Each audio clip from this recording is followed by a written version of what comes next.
Hello everyone. Today we'll start with module 4, that is market participants and trading. ഇതിനകത്ത് നമ്മൾ share മാർക്കറ്റിൽ എങ്ങനെ trade ചെയ്യുന്ന സമയത്ത് എന്തൊക്കെ കാര്യങ്ങൾ ശ്രദ്ധിക്കണം, ആരൊക്കെയാണ് മാർക്കറ്റിൽ ഷെയർ മാർക്കറ്റിൽ പാർട്ടിസിപ്പേറ്റ് ചെയ്യുന്ന ആൾക്കാർ തുടങ്ങിയ കാര്യങ്ങളാണ് പഠിക്കാൻ പോകുന്നത്. അതിന് വേണ്ടിയിട്ടാണ് അതിൻ്റെ ഒരു ബാക്ക്ഗ്രൗണ്ട് വർക്കിൻ്റെ രീതിയിലാണ് നിങ്ങളുടെ അടുത്ത് എല്ലാവർക്കും പാൻ കാർഡ് എടുക്കാനും. എന്തിനാണ് പാൻ കാർഡ് എടുക്കുന്നത്? നമുക്ക് ഡിമാറ്റ് അക്കൗണ്ട് ഓപ്പൺ ചെയ്യാൻ വേണ്ടിയിട്ട്. എന്തായിരുന്നു ഡിമാറ്റ് അക്കൗണ്ട്? നമ്മുടെ ബാങ്കിൽ ഇൻവെസ്റ്റ് ചെയ്യുമ്പം ബാങ്ക് അക്കൗണ്ട് എടുക്കുന്ന പോലെ ഷെയറിൽ ട്രേഡ് ചെയ്യുന്ന സമയത്ത് വേണ്ട അക്കൗണ്ടാണ് ഡിമാറ്റ് അക്കൗണ്ട്. ഡിമാറ്റ് അക്കൗണ്ട് നമ്മൾ ഏതെങ്കിലും ഷെയർ ബ്രോക്കേഴ്സ് ആയിട്ടാണ് ഓപ്പൺ ചെയ്യുന്നത്. അപ്പോൾ നിങ്ങൾക്ക് ജെറോദയുടെ ലിങ്ക് തന്ന പോലെ ഒരുപാട് ബ്രോക്കേഴ്സ് ഉണ്ട്. അപ്പോൾ അങ്ങനത്തെ സ്റ്റോക്ക് ബ്രോക്കേഴ്സിൻ്റെ അടുത്താണ് നമ്മൾ ഡിമാറ്റ് അക്കൗണ്ട് ഓപ്പൺ ചെയ്യുക. എന്നിട്ട് അവരുടെ ആപ്പ് ഉപയോഗിച്ചിട്ടാണ് നമ്മൾ യൂഷ്വലി എന്ത് ചെയ്യാറ്? ട്രേഡ് ചെയ്യാറ്. സോ അത് അവിടെ ഇരിക്കട്ടെ. ഇൻ ബിറ്റ്വീൻ എല്ലാവരും യൂട്യൂബിൽ തന്ന ലിങ്ക് ഒക്കെ നോക്കിയിട്ട് ജസ്റ്റ് എങ്ങനെയാ ചെയ്യാന്നുള്ള കാര്യങ്ങളും ഒന്ന് നോക്കിയെന്ന് വിചാരിക്കുന്നു. നിങ്ങളത് നോക്കിയിട്ടില്ലെങ്കിൽ ഇഫ് പോസിബിൾ ഈ വീഡിയോ കാണുന്നതിന് മുന്നേ തന്നെ അതൊന്ന് നോക്കി ജസ്റ്റ് എങ്ങനെയാ ട്രേഡ് ചെയ്യാന്നൊക്കെ ഒന്ന് നോക്കിയാൽ നിങ്ങൾക്ക് ഇതൊന്നുകൂടെ ഈസി ആയിട്ട് മനസ്സിലാവും. Okay, now let's see who are market participants. Market participants എന്ന് പറഞ്ഞാൽ സ്റ്റോക്ക് മാർക്കറ്റിൽ ട്രേഡ് ചെയ്യാൻ ഹെൽപ്പ് ചെയ്യുന്ന, അതായത് ബൈ ചെയ്യാനും സെല് ചെയ്യാനും ട്രേഡ് ചെയ്യാനും ഹെൽപ്പ് ചെയ്യുന്ന ആൾക്കാരെയാണ് അല്ലെങ്കിൽ എൻറ്റിറ്റീസിനെയാണ് നമ്മൾ എന്ത് പറയുന്നത്? Market participants. There are basically 5 market participants that are mentioned in your syllabus and that are very important. ഈ 5 എണ്ണെങ്കിലും പഠിച്ചിരിക്കണം. Stock brokers, investors, depository participants and clearing house. ഓരോന്ന് എന്താന്ന് നമുക്ക് നോക്കാം. First one stock brokers. Stock brokers എന്ന് പറഞ്ഞാൽ നമുക്കറിയാം ജെറോദയാണ് നിങ്ങൾക്ക് എക്സാമ്പിൾ ആയി തന്ന ഒരു സ്റ്റോക്ക് ബ്രോക്കിംഗ് ഫേംസ്. അതെന്താണ്? They are intermediaries that buy and sell securities. ഇൻവെസ്റ്ററും അതുപോലെ തന്നെ സ്റ്റോക്ക് മാർക്കറ്റും തമ്മിൽ കണക്ട് ചെയ്യുന്ന ഇന്റർമീഡിയറീസിനെയാണ് നമ്മൾ എന്ത് പറയുന്നത്? സ്റ്റോക്ക് ബ്രോക്കേഴ്സ് എന്ന് പറയുന്നത്. ഈ ഇൻവെസ്റ്റേഴ്സിന് ഡയറക്ട്ലി സ്റ്റോക്ക് മാർക്കറ്റിൽ ഇൻവെസ്റ്റ് ചെയ്യാൻ പറ്റില്ല. അപ്പൊ അവരെന്ത് ചെയ്യും? അവര് സ്റ്റോക്ക് ബ്രോക്കേഴ്സിന്റെ ഹെൽപ്പോട് കൂടിയിട്ടാണ് ഇൻവെസ്റ്റ് ചെയ്യുക. What are the examples of stock brokers? One Zerodha, then Geojit, Grow, Angel One.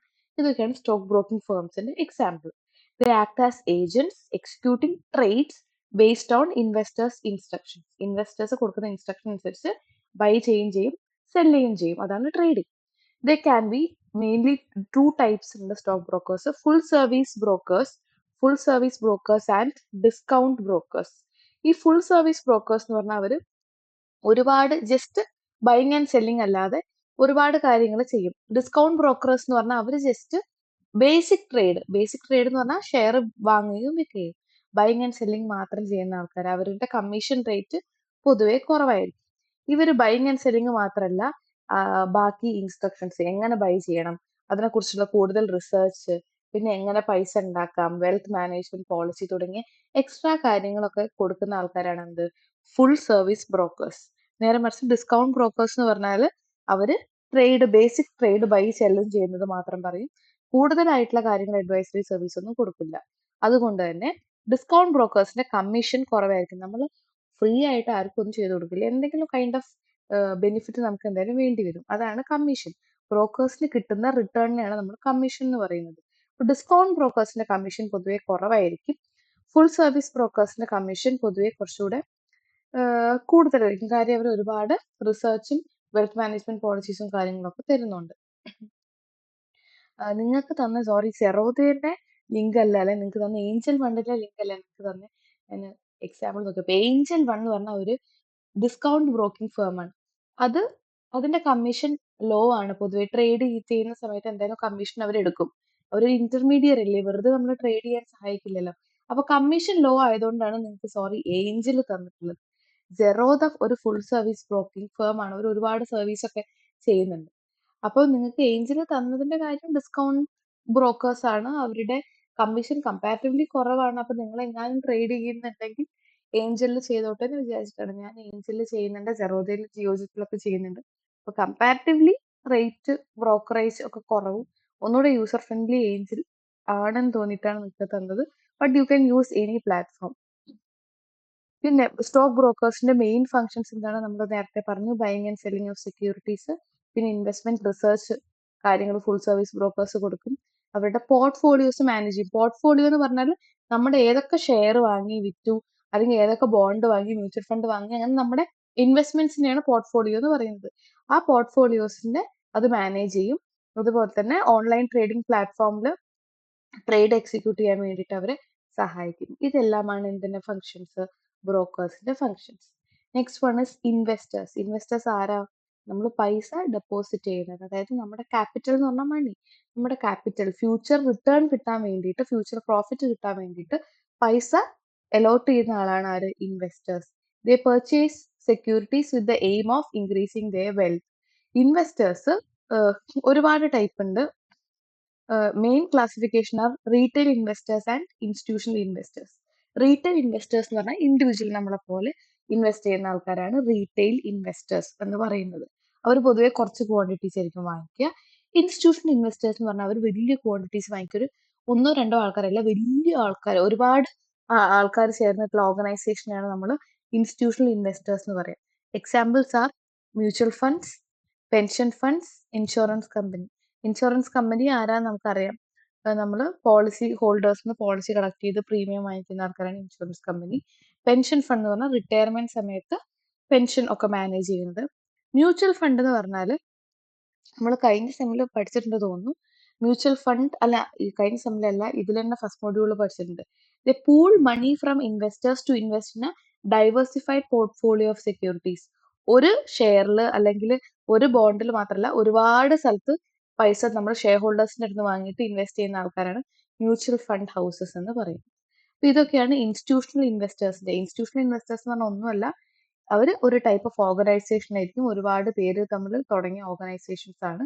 Retail investors എന്ന് പറഞ്ഞാൽ ഒന്നോ രണ്ടോ ആൾക്കാർ ഇൻവെസ്റ്റ് ചെയ്യുന്നത്, അല്ലെങ്കിൽ ഒരാൾ, ഇപ്പൊ നമ്മളെ പോലത്തെ ആൾക്കാർ ഇൻവെസ്റ്റ് ചെയ്യുന്നതാണ് റീറ്റെയിൽ ഇൻവെസ്റ്റർ എന്ന് പറയുന്നത്. Third one is depositories. Depositories are organizations that hold securities in electronic form on behalf of investors. ഇൻവെസ്റ്റേഴ്സിന് വേണ്ടിയിട്ട് അവരുടെ ഷെയർ ഒക്കെ വെക്കുന്ന ഒരു സ്ഥലത്തിനെയാണ് നമ്മൾ എന്ത് പറയുന്നത്? ഡെപ്പോസിറ്ററീസ് എന്ന് പറയുന്നത്. ഡീമെറ്റീരിയലൈസ്ഡ് ഫോം എന്ന് പറഞ്ഞാൽ ഇലക്ട്രോണിക് ഫോം, അതിനാണ് ഡീമെറ്റീരിയലൈസേഷൻ എന്ന് നമ്മൾ പറയുന്നത്. അതായത് ഫിസിക്കൽ ആയിട്ടുള്ള ഷെയർ സർട്ടിഫിക്കറ്റിനെ ഇലക്ട്രോണിക് ആയിട്ട് ഈ സർട്ടിഫിക്കറ്റ് ആയിട്ട് കൺവേർട്ട് ചെയ്യുന്നതാണ് ഈ ഡീമെറ്റീരിയലൈസ് എന്ന് പറഞ്ഞാൽ. ഇത്രയും മനസ്സിലാക്കുക, നമ്മൾ പണ്ടെല്ലാം ഷെയർ സർട്ടിഫിക്കറ്റ് ആയിട്ടായിരുന്നു, ഇപ്പം എല്ലാതും ഇലക്ട്രോണിക്കലി ആണ്. അപ്പൊ ഇലക്ട്രോണിക്കലി നമ്മുടെ ഷെയറിന്റെ ഡീറ്റെയിൽസ്, ഷെയർ റിലേറ്റഡ് ആയിട്ടുള്ള എല്ലാ കാര്യങ്ങളും സ്റ്റോർ ചെയ്യുന്ന ആൾക്കാരാണ് ആര്? ഡെപ്പോസിറ്ററീസ്. ആൾക്കാരല്ല, ഇൻസ്റ്റിറ്റ്യൂഷൻസ് ആണ്. അതാണ് depositories. There are two main types of depositories in India. ഇന്ത്യയിൽ രണ്ട് ഡെപ്പോസിറ്ററീസ് ആണ് പ്രവർത്തിക്കുന്നത്, NSDL ആൻഡ് CDSL. ഈ NSDL എന്ന് പറഞ്ഞാൽ NSEയുടെ ഡെപ്പോസിറ്ററി ആണ്. NSE പറഞ്ഞാൽ എന്താണ്?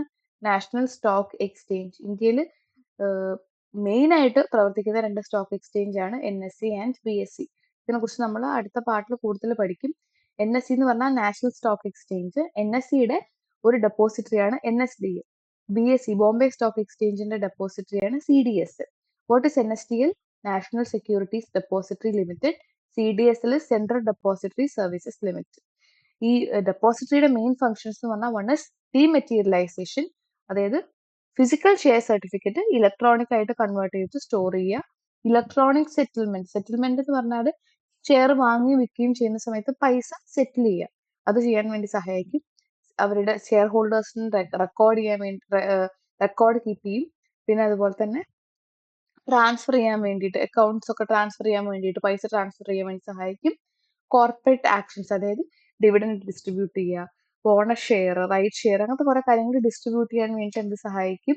ഡെപ്പോസിറ്ററീസ് സഹായിക്കും. So these are the major functions of depositories. Depositories എന്ന് പറഞ്ഞാൽ ഒന്നുമല്ല, നമ്മളെ ഷെയറും ബോണ്ടും അങ്ങനെ നമ്മുടെ സെക്യൂരിറ്റീസ് ഹോൾഡ് ചെയ്യുന്ന ഒരു ഇൻസ്റ്റിറ്റ്യൂഷൻ ആണ് എന്ത്?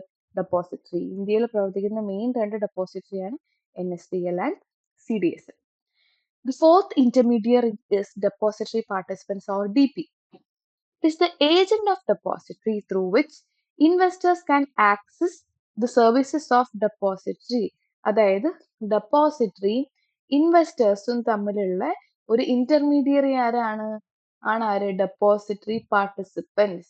ഈ ഡെപ്പോസിറ്ററി പാർട്ടിസിപ്പൻസ് ബ്രോക്കറേജ് ഫേംസ് ആവാം, ബാങ്ക് ആവാം, ഇല്ലെങ്കിൽ വേറെ ഇൻസ്റ്റിറ്റ്യൂഷൻസ് ആവാം. പക്ഷെ ഇവര് സെബി ആയിട്ട് രജിസ്റ്റർ ചെയ്യണം. എന്തായിരുന്നു SEBI? Securities and exchange board of India. അതായത് ഇന്ത്യത്തെ ഇങ്ങനത്തെ ക്യാപിറ്റൽ മാർക്കറ്റ് മൊത്തം കൺട്രോൾ ചെയ്യുന്ന ഇൻസ്റ്റിറ്റ്യൂഷൻ ആണ് സെബി എന്ന് പറയുന്നത്. അതായത് നിങ്ങളിപ്പോ പഠിക്കുന്നത് കേരള യൂണിവേഴ്സിറ്റിന്റെ അണ്ടറിലാണ്. അപ്പൊ നിങ്ങളുടെ എല്ലാ കാര്യങ്ങളും, എക്സാം റിലേറ്റഡ് കാര്യങ്ങളാണെങ്കിലും നിങ്ങളുടെ ഡിഗ്രി റിലേറ്റഡ് എല്ലാ കാര്യങ്ങളും കൺട്രോൾ ചെയ്യുന്നത് യൂണിവേഴ്സിറ്റി ഓഫ് കേരളയാണ്. അതുപോലെ ക്യാപിറ്റൽ മാർക്കറ്റിനെ കൺട്രോൾ ചെയ്യുന്ന ഇൻസ്റ്റിറ്റ്യൂഷൻ ആണ് ആര്? സെബി എന്ന് പറയുന്നത്. സെബിയാണ് നമ്മൾ ഷെയർ വാങ്ങും വിൽക്കും ചെയ്യണം, എങ്ങനെയൊക്കെ ചെയ്യണം, ഏതൊക്കെ വഴി, ആരൊക്കെ ബ്രോക്കേഴ്സ് ആവാം. അപ്പൊ സെബിയിൽ രജിസ്റ്റർ ചെയ്ത ആൾക്കാർക്ക് മാത്രമേ ഈ ഡെപ്പോസിറ്ററി പാർട്ടിസിപ്പൻസും ബ്രോക്കേഴ്സ് ഒക്കെ ആവാൻ പറ്റുള്ളൂ. അവരെന്തിനൊക്കെ ഹെൽപ്പ് ചെയ്യും? ഇത് help in opening and maintaining demat account. പിന്നെ അതുപോലെ തന്നെ ഡീമെറ്റീരിയലൈസേഷൻ ആൻഡ് റീമെറ്റീരിയലൈസേഷൻ എന്ന് പറഞ്ഞാൽ ഡീമെറ്റീരിയലൈസേഷന്റെ opposite. Electronic certificate, physical certificate, നമുക്ക് പേപ്പറിൽ കിട്ടുന്ന സർട്ടിഫിക്കറ്റ് ആയിട്ട് കൺവേർട്ട് ചെയ്യുക. പിന്നെ അതുപോലെ തന്നെ സെക്യൂരിറ്റീസ് ട്രാൻസ്ഫർ ചെയ്യാൻ ഹെൽപ്പ് ചെയ്യും, ട്രേഡ് സെറ്റിൽ ചെയ്യാൻ വേണ്ടി ഹെൽപ്പ് ചെയ്യും, പിന്നെ ട്രാൻസാക്ഷൻസിന്റെ ഡീറ്റെയിൽസ് എടുക്കാൻ സഹായിക്കും, കോർപ്പറേറ്റ് ആക്ഷൻസ്, ഇതെല്ലാം ഹെൽപ്പ് ചെയ്യുന്ന ആൾക്കാരാണ് ആര്? Depository participants. ബ്രോക്കേഴ്സ്, ഇപ്പൊ ജെറോദ ഒരു ബ്രോക്കറാണ്, ഏഞ്ചൽ വൺ ഒരു ഡെപ്പോസിറ്ററി പാർട്ടിസിപ്പന്റ് ആണ്, പിന്നെ അതുപോലെ തന്നെ ജിയോജിത്ത്. അപ്പൊ അങ്ങനെ ഇന്റർമീഡിയറ്റ് ആയിട്ട് നിൽക്കുന്ന ആൾക്കാരാണ് ആര്? Depository participants. അത് ബാങ്ക്സ് ആവാം, ബ്രോക്കറേജ് ഫേംസ് ആവാം. പല ബാങ്കുകളും ഡെപ്പോസിറ്ററി പാർട്ടിസിപ്പന്റ് ആയിട്ട് നിൽക്കുന്നത്. ദേ act as intermediary between depository and investors. And the last one is clearing house. Clearing house is അതിന്റെ വേറെ പേരാണ് clearing corporation. It is an organization that plays a crucial role in the post-trade process of stock market. It acts as an intermediary between buying and selling parties to ensure orderly and efficient settlement of trade. അതായത് trade സെറ്റിൽ ചെയ്യാൻ വേണ്ടി സഹായിക്കുന്ന ഹൗസസിനെയാണ് നമ്മൾ clearing houses. അതായത് നമ്മൾ വാങ്ങിക്കഴിഞ്ഞാൽ നമ്മുടെ അക്കൗണ്ടിൽ അന്ന് തന്നെ ഇപ്പോൾ ഒരു ഷെയർ വാങ്ങി നമ്മുടെ കയ്യിൽ നിന്ന് പൈസ പോകും, പൈസ കൊടുത്തിട്ടല്ലേ ഷെയർ വാങ്ങും. ഷെയർ വാങ്ങിക്കഴിഞ്ഞാൽ അന്ന് തന്നെ നമ്മുടെ അക്കൗണ്ട് ചിലപ്പോൾ ഡെബിറ്റ് ആയിക്കൊള്ളണം എന്ന് ഇല്ല. ഇപ്പൊ ഇന്ത്യയിൽ T+0 എന്ന് പറഞ്ഞിട്ടുള്ള ഒരു ഐറ്റമാണ്. T+0 പറഞ്ഞാൽ അന്ന് തന്നെ ഇന്ത്യയിൽ ആവും. പണ്ടൊക്കെ ഇന്ന് നമ്മൾ വാങ്ങിക്കഴിഞ്ഞാൽ ഇന്ന് തന്നെ നമ്മുടെ അക്കൗണ്ടിൽ പോകണമെന്നില്ല, കുറച്ച് ദിവസം കഴിഞ്ഞിട്ടേ പോകുള്ളൂ. അതുപോലെ തന്നെ നമുക്ക് പ്രോഫിറ്റ് കിട്ടിക്കഴിഞ്ഞാൽ ഇന്ന് തന്നെ നമ്മുടെ അക്കൗണ്ടിൽ റിഫ്ലക്ട് ചെയ്തോളണമെന്നില്ല, അതിനൊക്കെ ടൈം എടുക്കുമായിരുന്നു. ഇപ്പൊ ടൈം എടുക്കില്ല. ഇതെല്ലാം മാനേജ് ചെയ്യുന്ന ആൾക്കാരാണ് ക്ലിയറിംഗ് ഹൗസ്. നമ്മൾ ഷെയർ വാങ്ങും വിൽക്കും ചെയ്യുന്ന സമയത്ത് നമ്മുടെ അക്കൗണ്ടിൽ അത് റിഫ്ലക്ട് ചെയ്യാൻ വേണ്ടിയിട്ട് സഹായിക്കുന്ന ആൾക്കാരാണ് ക്ലിയറിംഗ് ഹൗസ്. ഇന്ത്യയിൽ മെയിൻലി 2 ക്ലിയറിംഗ് കോർപ്പറേഷൻസ് ആണുള്ളത്. NSCCL of national stock exchange and ICCL of Bombay stock exchange. NSCCL എന്ന് പറഞ്ഞാൽ national securities clearing corporation limited and ICCL stands for Indian clearing corporation limited. അപ്പം NSCയുടെ NSCCLും PSCയുടെ ICCLും. ഇവരുടെ മെയിൻ ആയിട്ടുള്ള ഫങ്ഷൻസ് എന്ന് പറഞ്ഞാൽ clearing എന്ന് പറഞ്ഞാൽ വെരിഫൈ ചെയ്യുക, ബയ്യറും സെല്ലറും തമ്മിലുള്ള കാര്യങ്ങളെല്ലാം വെരിഫൈ ചെയ്യുക. സെറ്റിൽമെന്റ് ചെയ്യുക എന്ന് പറഞ്ഞാൽ ഫണ്ട് ട്രാൻസ്ഫർ ചെയ്യുക അങ്ങോട്ടും ഇങ്ങോട്ടും. റിസ്ക് മാനേജ് ചെയ്യാൻ വേണ്ടി ഹെൽപ്പ് ചെയ്യും. അതുപോലെ തന്നെ എഫിഷ്യന്റ് ആയിട്ട് ഷെയർ വാങ്ങുകയും വിൽക്കുകയും ചെയ്യുന്നു എന്നുള്ള കാര്യങ്ങളൊക്കെ നോക്കുന്ന ആൾക്കാരാണ് ആര്? ക്ലിയറിംഗ് ഹൗസ് എന്ന് പറയുന്നത്. ഇന്ത്യയിൽ 2 ക്ലിയറിംഗ് ഹൗസ് ആണ് ഇപ്പം പ്രവർത്തിക്കുന്നത്, NSCCL and ICCL. So this is all about market participants. നമ്മൾ ആരൊക്കെ കുറിച്ച് പഠിച്ചു? We have seen investors, stock brokers, depositories, depository participants and clearing house. ഇവരെല്ലാവരും അവരുടേതായിട്ടുള്ള വൈറ്റൽ ഇമ്പോർട്ടൻറ്റ് റോള് സ്റ്റോക്ക് മാർക്കറ്റിൽ ഫങ്ഷൻ ചെയ്യുന്നുണ്ട്. ഇൻവെസ്റ്റേഴ്സ് എന്ത് ചെയ്യും? ക്യാപിറ്റൽ കൊടുക്കും, അവർ പൈസ ഇൻവെസ്റ്റ് ചെയ്യും. ബ്രോക്കേഴ്സ് ട്രേഡ് ചെയ്യാൻ ഹെൽപ്പ് ചെയ്യും. ഡെപ്പോസിറ്ററീസ് ആ ട്രേഡ് ചെയ്യുന്ന സാധനങ്ങളൊക്കെ സേഫ് ആയിട്ട് അവിടെ നിൽക്കുന്നത് ഹെൽപ്പ് ചെയ്യും. And depository participants of interface between investors and depositories. Clearing house ഇതെല്ലാം സെറ്റിൽ ചെയ്യാൻ വേണ്ടി ട്രേഡ് നന്നായിട്ട് നടക്കാൻ വേണ്ടിയിട്ട് ഹെൽപ്പ് ചെയ്യും. അപ്പോൾ ഓരോ മാർക്കറ്റ് പാർട്ടിസിപ്പൻസിനും അവരുടേതായിട്ടുള്ള റോള് സ്റ്റോക്ക് മാർക്കറ്റിൽ ഉണ്ട്. So this is all about market participants.